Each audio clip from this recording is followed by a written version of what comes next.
Hey, it's Britt, and I have a word of encouragement for you. God said He's going to do it. And a lot of times, the storm isn't necessarily the test, but how you handle the storm and how you weather the storm is what's being tested. God began to tell me that as we go through things, He's not testing us to see if we will make it through, but how we are mentally processing to get through. Where is your faith? Is your faith equally as high when things were going good as it is now that you're going through a storm?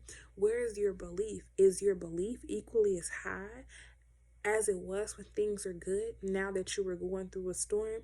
Where is your heart posture?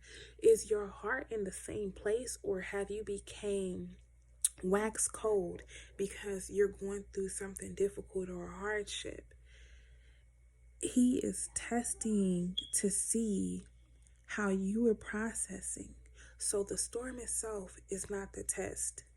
He is testing to see if you will still believe now that the ground has gotten shaky. If you will still believe, although you cannot see your way through. If you will still believe when you feel like everything has been stripped from you. When it was all good, it was easy to believe. But now that trial and tribulation is here, will you turn your back?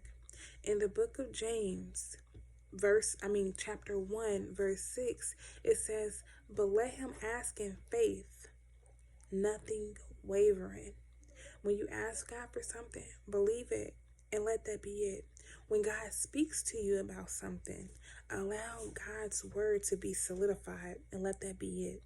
Anything in addition to that is a cherry on top.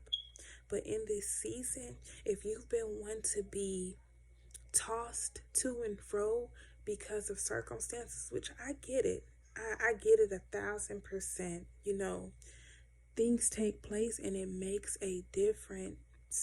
But allow your faith in God to be unwavering and cast your cares upon God. You are not meant to carry that burden alone. Yes, it happened and yes, it hurts, but you have somebody who cares for you and who's in your corner 1,000, 10,000%. You're not meant to carry it alone. So cast your cares upon God because He cares for you. And ask Him in faith, wavering nothing. In the book of James, it also says in chapter 1, verse 2, "My brethren, count it all joy when ye fall into diverse temptations, knowing this, that the trying of your faith worketh patience. But let patience have her perfect work, that ye may be perfect and entire, wanting nothing."